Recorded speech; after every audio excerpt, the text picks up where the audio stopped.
But we begin tonight with this. Basketball legend Lebron James announcing overnight that he would arrive in Seattle, and today hordes of fans were ready to see him take part in the crossover Pro-Am. An event so big, hundreds camped out overnight just for a chance to catch a glimpse. Now, if you know basketball, it feels like a flashback to the good old days when basketball, not the player, was king, and we were all cheering on the Supersonics. Of course, King James is our top story tonight. Hello, and thank you so much for joining us for Fox 13 News at 6. I'm Matthew Smith. Now today, Seattle native and former NBA player Jamal Crawford supersized his usual Pro-Am, netting some of the biggest names in the sport to put on a free event for a city starved for a professional team. Fox 13's Jennifer Dowling and her photographer Clint Edwards were lucky enough to get the assignment today. So, Jennifer, tell us what's going on. How are fans reacting to this huge visit? Well, there's a lot of excitement in the air, that is for sure, but there is a lot of frustration. We've been outside with some of the crowds that could not get into the game today, and they have been chanting just a few minutes ago for water very loudly. They've been waiting in line all day. We're going to pan over so you can see that there is still a large crowd here. Hundreds are here, even though earlier in the day some folks came out and said facilities were at capacity, and so people have continued to gather. And LeBron James was scheduled to play at 5:30. A lot of these folks were hoping to catch a glimpse of him, but now the police are ordering people to leave the property. We just heard them come over a megaphone and tell people they must leave and to stay away from the window. So there's some things going on out here. It's a very active crowd, a very active situation.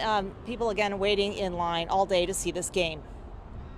The roar of the crowd for the crossover Pro-Am wasn't coming from the bleachers Saturday. Instead, it was coming from outside, where more than 1,000 lined up for hours trying to get in to see the game. We all got here around 12 o'clock. Silas Hill is one of the basketball fans that camped overnight after LeBron James tweeted that he would be playing in Seattle Saturday. We're like, cool, we'll camp out, we'll have fun, it'll be like a nice night. We're all like, you know, this is basically an all-star game for free. We here to go see LeBron.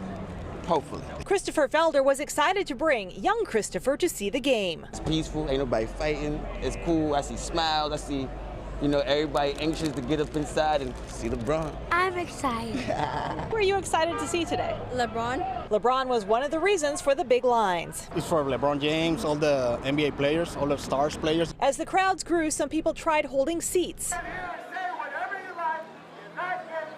Mid-morning, more security arrived. At one point, they directed people to form a second line. If you do not cooperate, you will not be getting in. Meantime, people tried to keep from getting squished against the building during crowd surges.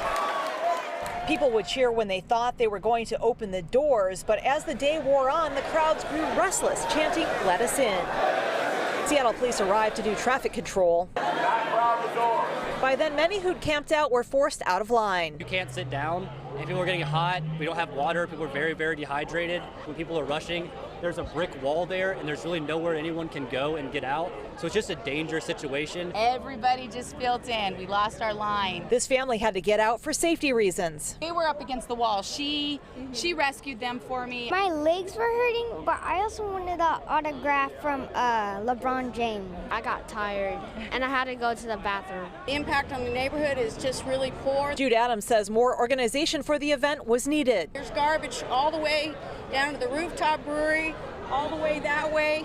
It's a hot mess. About an hour after they started allowing fans in, the organizers said they were at capacity. I'm really disappointed. It's like it doesn't even make any sense. Took the day off of work just to be here, and it's just they could have moved it to another arena. It feels kind of bad. I'm waiting for LeBron to come out around 5 or 5:30. A lot of people is very upset.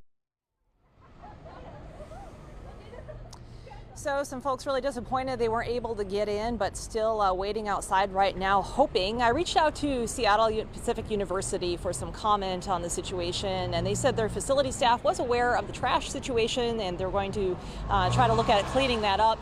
Also, I reached out to the crossover organization for some comment on the organization of the event, but still waiting to hear back on that. Reporting live in Seattle, Jennifer Dowling, Fox 13 News.